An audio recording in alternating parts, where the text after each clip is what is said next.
Olá, tudo bem? Eu sou o professor Vinícius, a gente vai conversar sobre a aula 18 da sua apostila Alfa. A gente está falando sobre Brasil Império, nós estamos falando sobre Primeiro Reinado. Na aula 17, a gente falou sobre a montagem do Estado brasileiro após a independência do Brasil, né?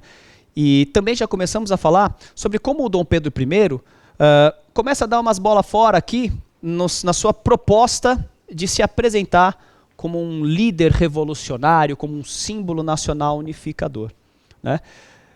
Hoje a gente vai falar sobre o declínio do Primeiro Reinado.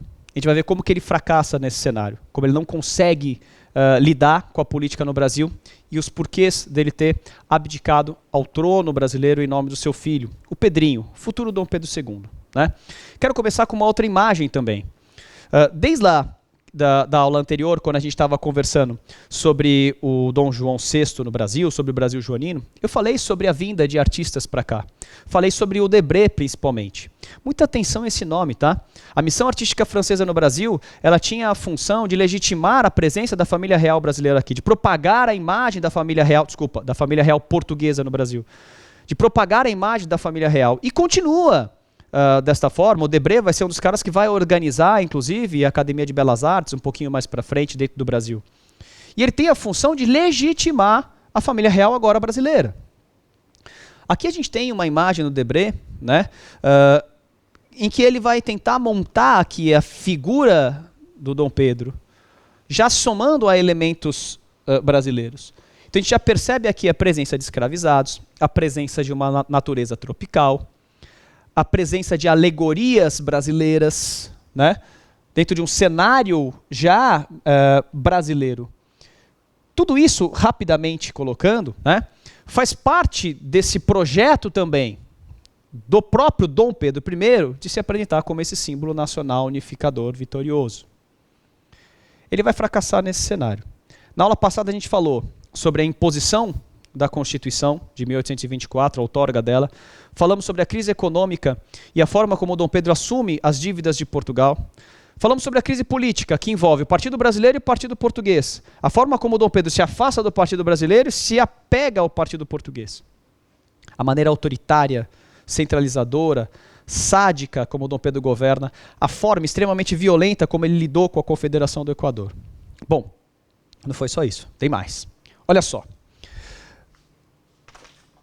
Entre 1825 e 1828, o Dom Pedro vai se envolver numa guerra. Mas para a gente entender isso, a gente tem que voltar um pouquinho lá no Dom João. Durante o período joanino, houve uma expansão militar das fronteiras brasileiras. O Dom João, aproveitando-se que estava aqui e que tropas portuguesas estavam nesse território, e aproveitando, sabendo do fato que os portugueses sempre se interessaram pela banda oriental do Rio da Prata, lá no sul, a gente está falando de Uruguai, da Cisplatina. Ele aproveitou também que a América Espanhola estava em processo de independência, estava vivendo uma série de conflitos militares com a Espanha e, portanto, estava enfraquecida. Ele se aproveitou desse cenário para ocupar a Cisplatina. Trocando em miúdos, durante o período joanino, o Brasil invadiu e dominou a Cisplatina, onde hoje é o Uruguai.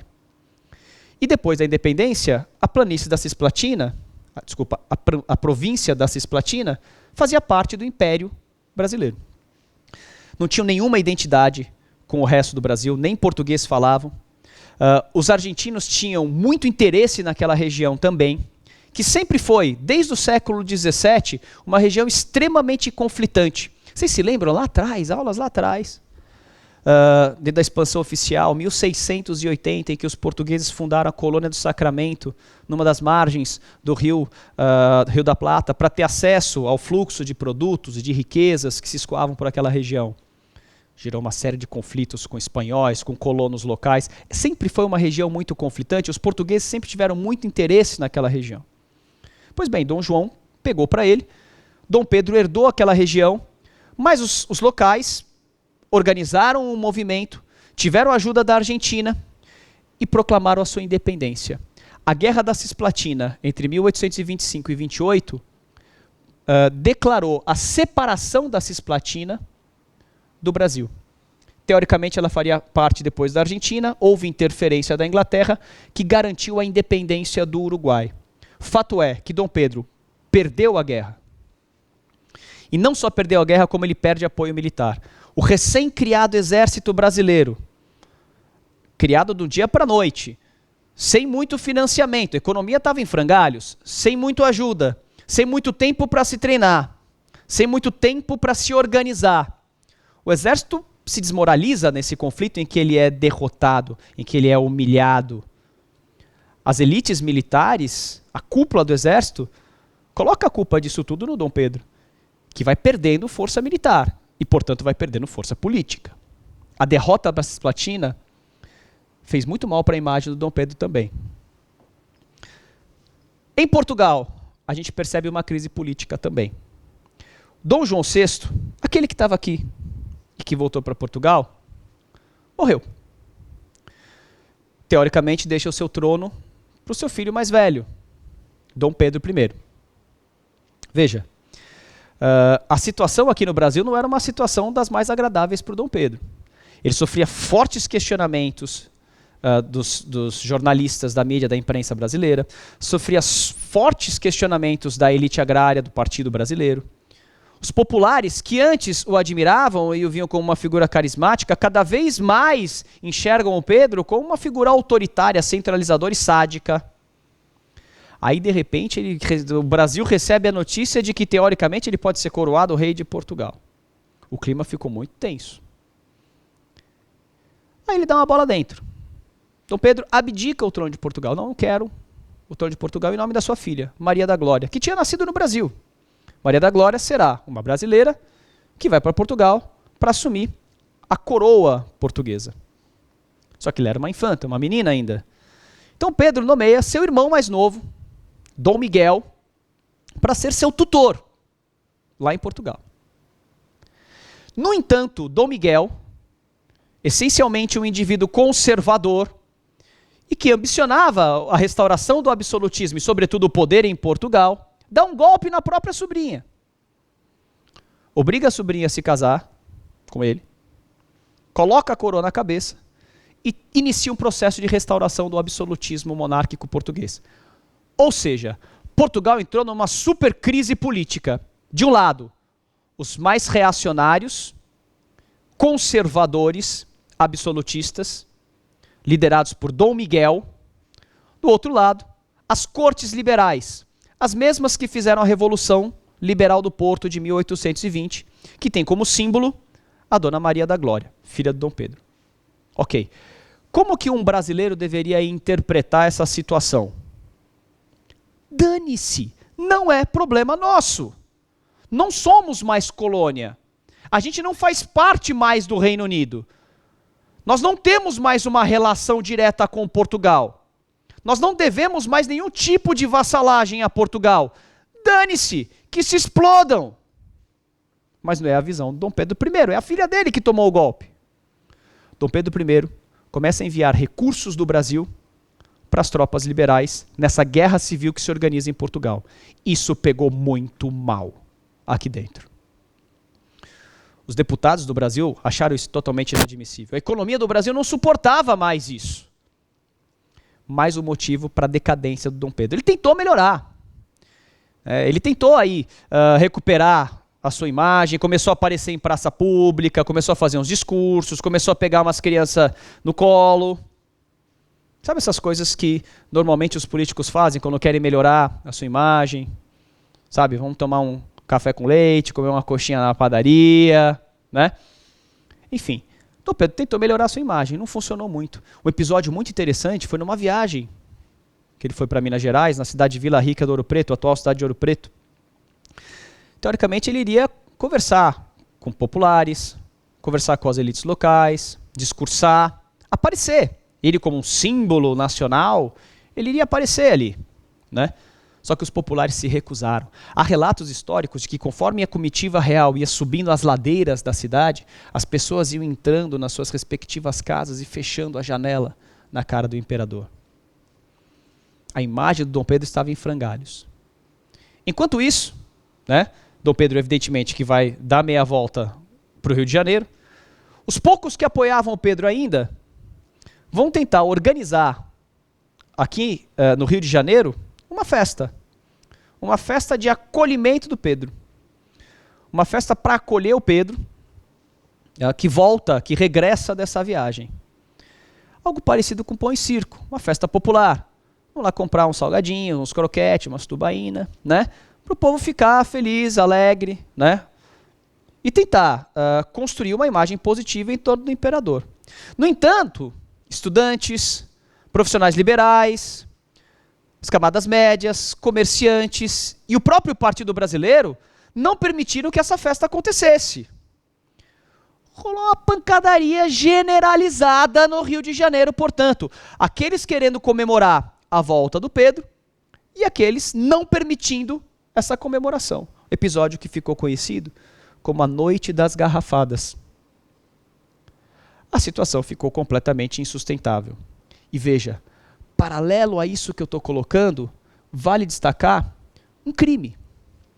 Um dos maiores inimigos do Pedro dentro desse cenário era um jornalista chamado Líbero Badaró, que frequentemente escrevia textos criticando a postura autoritária, centralizadora do Pedro. Certa feita, o Líbero Badaró, quer dizer, o dia amanheceu e o Líbero Badaró não, ele morreu. Certa feita foi encontrado morto, houve o assassinato do Líbero Badaró. Utilizando-se do poder moderador, o Pedro impediu que as investigações acontecessem. Indícios colocavam o crime nas costas do Dom Pedro. Ou seja, além de tudo, as pessoas acreditavam que o Pedro tinha sido o mandante de um crime de um indivíduo que era valorizado pela população do Rio de Janeiro, que era o Líbero Badaró. Paralelo a isso, a Noite das Garrafadas. Paralelo a isso, a derrota na Guerra da Cisplatina. Paralelo a isso, a crise econômica. Paralelo a isso, a forma autoritária, sádica, como o Pedro governava. Paralelo a isso, a ausência de um sentimento nacionalista, em que os regionalismos são muito mais evidentes. Pedro ficou cada vez mais enfraquecido. Ele tentou articular politicamente. Tentou se reaproximar dos brasileiros. Não deu certo. Voltou a se aproximar dos portugueses. Deu menos certo ainda. Completamente perdido politicamente. Sem o apoio dos militares. Sem o apoio do Partido Brasileiro. E sem o apoio dos populares, isolado, ele percebe que a qualquer momento ele pode cair. Então ele resolve abdicar o trono. Eu gosto de pensar que a abdicação do Dom Pedro I aconteceu como um acordo político com as elites brasileiras. Como se dissesse, se eu insistir, o Pedro falando com as elites, o Pedro falando com José Bonifácio, antigo aliado, depois desavença, e depois ele volta a se reaproximar nesse final. Se eu insistir na minha permanência aqui, é possível que eu sofra uma revolução. No entanto, a revolução radicaliza a política, a economia, a sociedade, a cultura. E as elites brasileiras são extremamente conservadoras, elas são contrárias a movimentos revolucionários. Então o acordo é mais ou menos o seguinte: eu saio, abdico o trono, não sofro uma revolução, ninguém arranca a minha cabeça, mas eu deixo o meu herdeiro aqui. Eu deixo meu filho Pedro aqui. Ele será imperador do Brasil. Eu volto para Portugal e nunca mais volto para o Brasil. O Pedro tem 5 anos. Não pode governar. De acordo com a Constituição, o imperador só pode assumir o cargo de imperador, só pode assumir a postura de imperador, se tiver no mínimo 18 anos. Se isso acontece, então ele é o herdeiro, ele será criado pelo Estado brasileiro, enquanto isso o Brasil será governado por 3 regentes. Esses 3 regentes certamente vão fazer parte da elite agrária brasileira, da elite política brasileira. Estarão próximos ao Partido Brasileiro.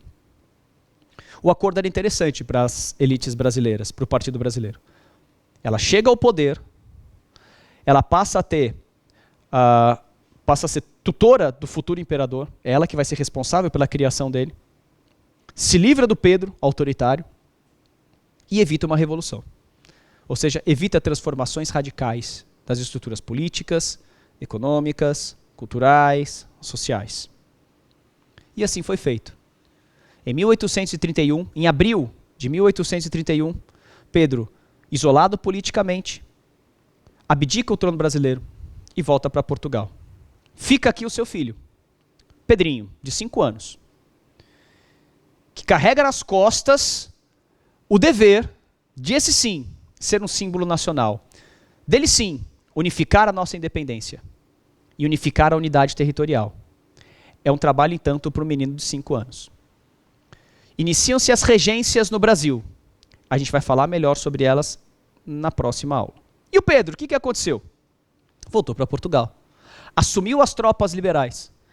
Derrotou seu irmão e se torna rei de Portugal. Pedro IV, o liberal.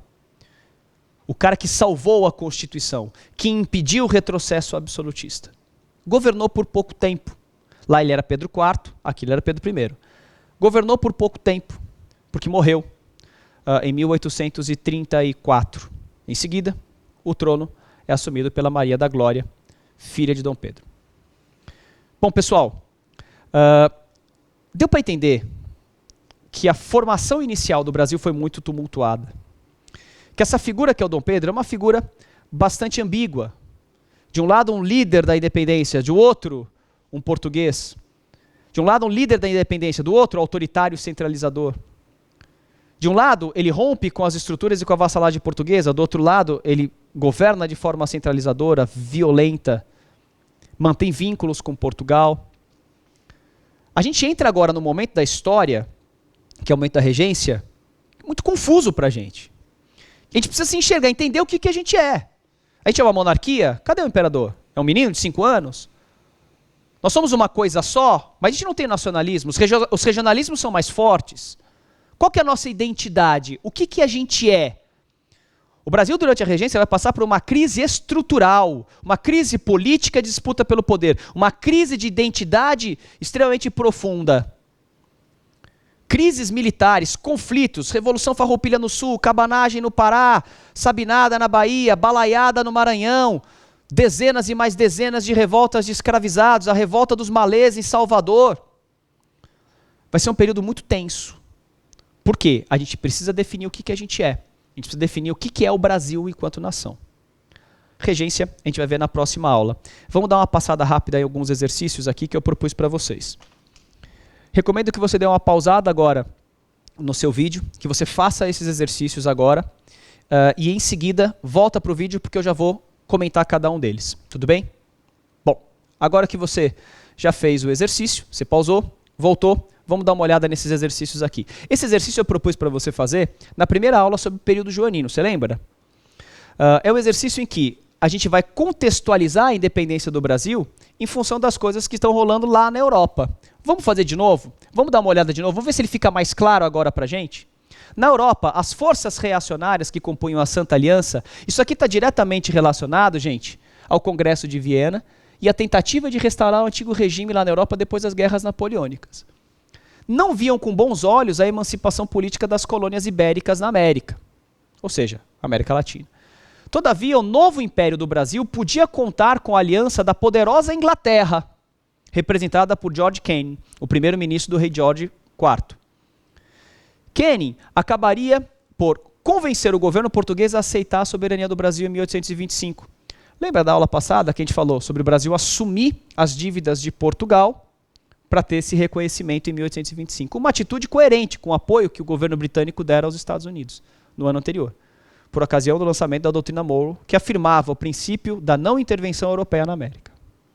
Ó, o texto relaciona a restauração das monarquias absolutistas do continente europeu, a industrialização dos Estados Unidos e a constituição da Federação dos Estados Independentes da América Latina. Não acho que o texto esteja falando exatamente sobre isso, mas vamos ver. B. A influência da Igreja Católica nos assuntos políticos europeus. O controle britânico dos mares depois do ato de navegação. Gente, a gente está falando de outro momento. O ato de navegação está lá atrás, século XVII. Não se citou aqui Igreja Católica. Ok? Não é letra B. C.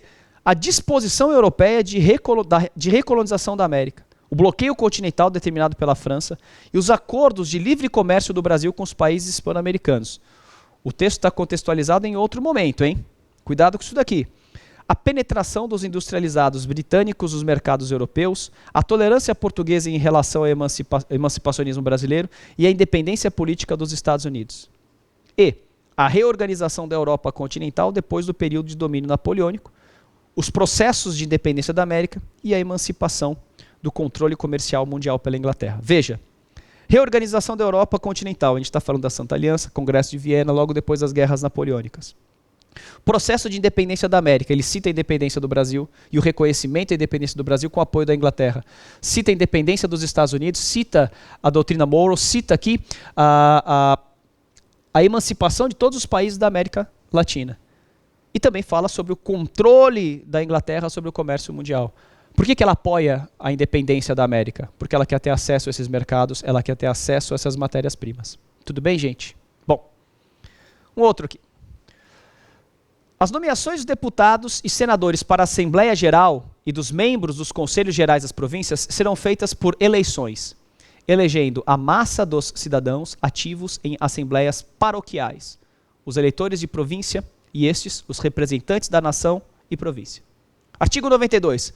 São excluídos de votar nas assembleias paroquiais menores de 25 anos, nos quais se não compreendem os casados, os oficiais militares, que forem maiores de 21 anos, os bacharéis formados e os clérigos de ordens sacras. Não pode votar. Ok? Os filhos de famílias que estiverem na companhia de seus pais, salvo se servirem a ofícios públicos. Os criados de servir, em cuja classe não entram os guarda-livros e primeiros caixeiros das casas de comércio. Os criados da casa imperial, que não forem de galão branco. E os administradores das fazendas rurais e fábricas. Os religiosos e quaisquer que vivam em comunidade claustral. Os que não tiverem de renda líquida anual 100 mil réis por bens de raiz, indústria, comércio ou emprego. Aqui fica estabelecido qual é a representatividade que a Constituição de 1824 permite. De acordo com os artigos do dispositivo legal apresentado, o sistema eleitoral instituído no início do Império é marcado pelo voto indireto e perfil censitário. Representação popular, fica claro que não. Aqui está excluindo todo mundo, inclusive a partir da censitarização. Quem não tiver renda líquida, censitarização. Quem não tiver renda líquida anual de 100 mil. Liberdade pública e abertura política. Ele está colocando uma série de restrições. Ética partidária e supervisão estatal. Não fala-se sobre ética partidária, não está falando sobre nenhum tipo de ideologia. Caráter liberal e sistema parlamentar. Não era parlamentar a Constituição e esse caráter liberal não está claro porque aqui ele coloca restrições. O que é liberal, liberta e não restringe. Certo? Tudo bem? Ficou claro isso aqui, gente? Tudo bem? Na próxima. Entre os combatentes estava a mais famosa heroína da independência, nascida em Feira de Santana, filha de lavradores pobres, Maria Quitéria. Eu pedi para vocês fazerem esse exercício na aula passada, né? Vamos dar uma olhadinha. Maria Quitéria de Jesus tinha 30 anos quando a Bahia começou a pegar em armas contra os portugueses. Apesar da proibição de mulheres nos batalhões de voluntários, decidiu se alistar às escondidas. Cortou os cabelos, amarrou os seios, vestiu-se de homem e incorporou-se às fileiras brasileiras com o nome de Soldado Medeiros. No processo de independência do Brasil, o caso mencionado é emblemático porque evidencia a rigidez hierárquica da estrutura social, que é patriarcal, certo? Que é aristocratizada e que se mantém assim após a independência. Gostei muito. Inserção feminina nos ofícios militares. Veja, há uma mulher participando dos ofícios militares, mas é ilegal. Ela teve que se vestir de homem, ela teve que se apresentar como homem, certo? Então isso não está legalizado, não está institucionalizado. C. Adesão pública dos imigrantes portugueses. Flexibilidade administrativa do governo imperial. Receptividade metropolitana aos ideais emancipatórios. De jeito nenhum isso acontece. Tanto que tem guerra. Né? A metrópole não é receptiva à emancipação. A gente não percebe flexibilidade porque ela tem que se vestir de homem. A gente não está falando de imigrantes. A gente está falando de rigidez hierárquica da estrutura social. Tudo bem, gente? Bom, pessoal, na próxima aula a gente vai falar sobre o período regencial. Vamos conversar sobre esse período tão intenso e tão tenso da nossa história, que foi o período da regência. O primeiro reinado termina em 1831. E ele não consegue montar definitivamente o Estado brasileiro. Ele não consegue definir qual é a identidade nacional. Ele não consegue definir qual é a cara do Brasil. Vai ficar para a regência. Tudo bem? Foi um prazer enorme. Bom estudo para vocês. Espero que vocês estejam bem. Cuidem-se. E até a próxima. Um abraço, gente. Tchau, tchau.